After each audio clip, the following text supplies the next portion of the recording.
Well, Canada once again crying foul after President Trump's new tariffs. Prime Minister Mark Carney calling the 50% duties, quote, a direct violation of the U.S. Mexico-Canada trade agreement. But the Trump administration is saying, boo freaking who?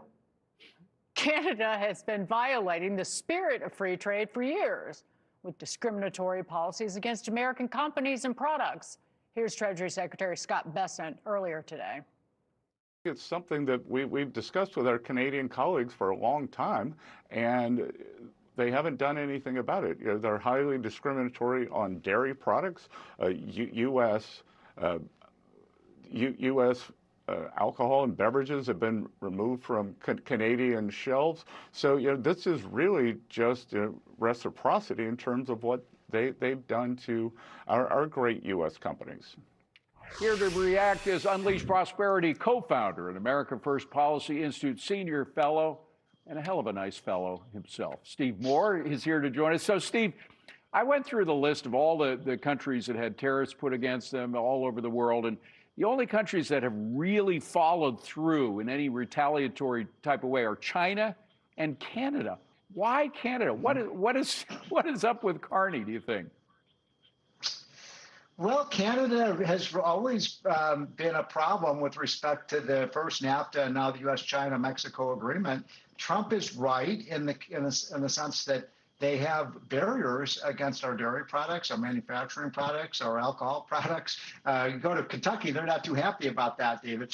No. And so this is a retaliatory measure. You all asked the question that's been asked for the last 48 hours, is this legal? Appears to me to be legal. That is to say that the USMCA allows for retaliation if a country is cheating. Canada is cheating, but David, I have to say, I've always been a fan, going back to the Ronald Reagan years, of U.S., Canada, and Mexico being a free trade zone. It just makes no sense. Why can't they just have a détente and every country lowers their tariffs to zero? That was the whole point of this. And when you get cheating going on, then you get retaliation. I do believe Trump will probably prevail here, and China will have to back off on some of those tariffs. It's not fair to our farmers. It's not fair to our manufacturers and so on when they cheat. Well, where are you? So this is probably just opening salvo in bringing Canada back to renegotiate the Mexico-Canada-U.S. free trade agreement. But to invoke Section 338 of the Smoot-Hawley Tariff Act of 1930, does that not make you quake in your boots?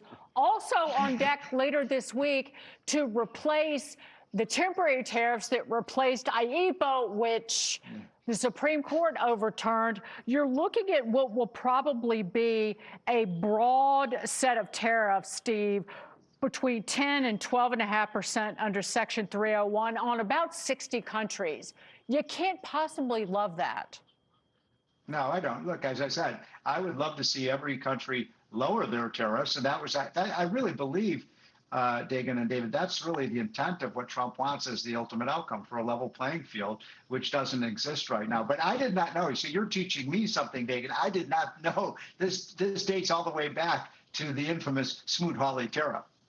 All right. Well, let's go from a trade fight to a big oil fight. Chevron's Richmond refinery facing a major emissions deadline today. Chevron facing record-setting penalties starting at $17 million for the first year alone and escalating to a potential $83 million total if it's not compliant with emissions standards for 4 years. How's this all going to work out?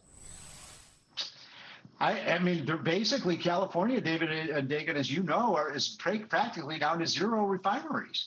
And, the fact is, California, other than Texas and Alaska, has more oil than just about any other state. Maybe Oklahoma has more. But it's a shame because once upon a time, California was an energy and oil and gas powerhouse, and they keep forfeiting. You're not going to get the wells. You're not going to get the energy if you don't have the refineries. The refineries are a really critical part of the infrastructure of our energy. You need LNG terminals, you need refineries, you need the drilling, and those are all opposed by the government in California, which is really a shame. I mean, how is California paying the highest tax and the highest price for gasoline when it has more oil and gas than just about any other state, David? It makes no sense. Crazy. Because it's run by a bunch of left-wing liberals who want to, Of course. who want to behave as if fossil fuels are evil. But again, quickly, Steve, the whole point of this is to impoverish people who have to work for a living. Good point. You know, all of these green energy mandates are really regressive taxes on working class people. And that's why I heard, David, you talked about this earlier on the show. It's why people in droves and in the millions are leaving blue states like New York, like California, New Jersey, and Illinois. And if they don't, and Trump just said this, by the way, I don't know if you saw his tweet. He said, these blue states are going to have to change or they're going to get bled to death. And that's actually true. That's what's happening day after day after day, and yet they still don't change. Yeah. Only the poorest and the millionaire socialists will be there. The middle class is going to go away, and that's really where the major source of revenue comes from. It's not always just from the top. The major source, if they lose the middle class, they've lost their power to spend. It's the heart of the community. Is the middle class. So what a shame. But I'll tell you, the red states will take them if they don't want them. That's true. Steve, thank you very much. Good to see you, Steve Moore. Thanks.